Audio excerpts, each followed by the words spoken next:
Magandang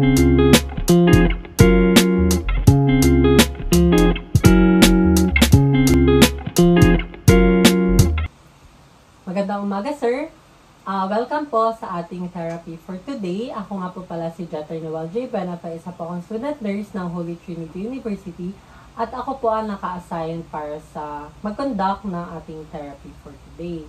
So, para ang ganda, sir, ng ngiti nyo ngayon. Mari ko po bang malaman kung ano po ang inyong pangalan? Magandang umaga po. Ako po si Edmer John Leon. Kumain na po ba kayo?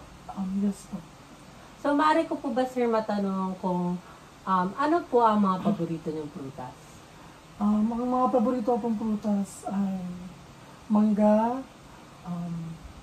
pinya, at saging po. At saging.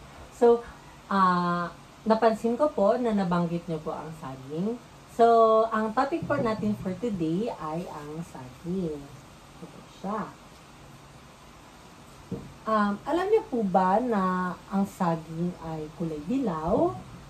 Ito po ay may iba't ibang uri, katulad po ng lakatan, saba, tundan, at madalas po natin ito makita sa palengke, sa puno, or sa mga tindahan na binibenta po siya. So, natatandaan niyo pa po ba kung kailan po ang huling kain niyo ng saging? Kahapon po. Kahapon. Maaari ko rin po bang matanong kung anong uri po ng saging ang inyong nakain?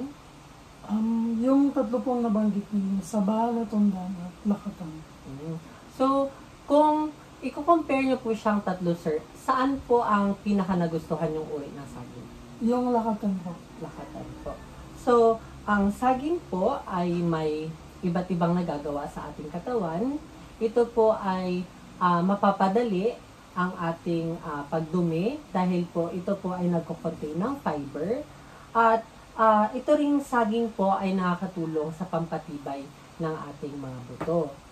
So, ang may advice ko lang, sir, ay lagi po tayo magkain ng saging para po ito po ay makatulong sa ating pangangatawan. So, ayun lang po ang ating therapy for today. At asahan niyo po na babalik po ako kinabukasan para po mag-conduct po ng panibagong therapy. So, maraming salamat po sa pagpa-participate. Hanggang sa muli, ako nga po pala ulit si Dr. Noel J. Benafa, isa po kong student nurse ng Holy Trinity University.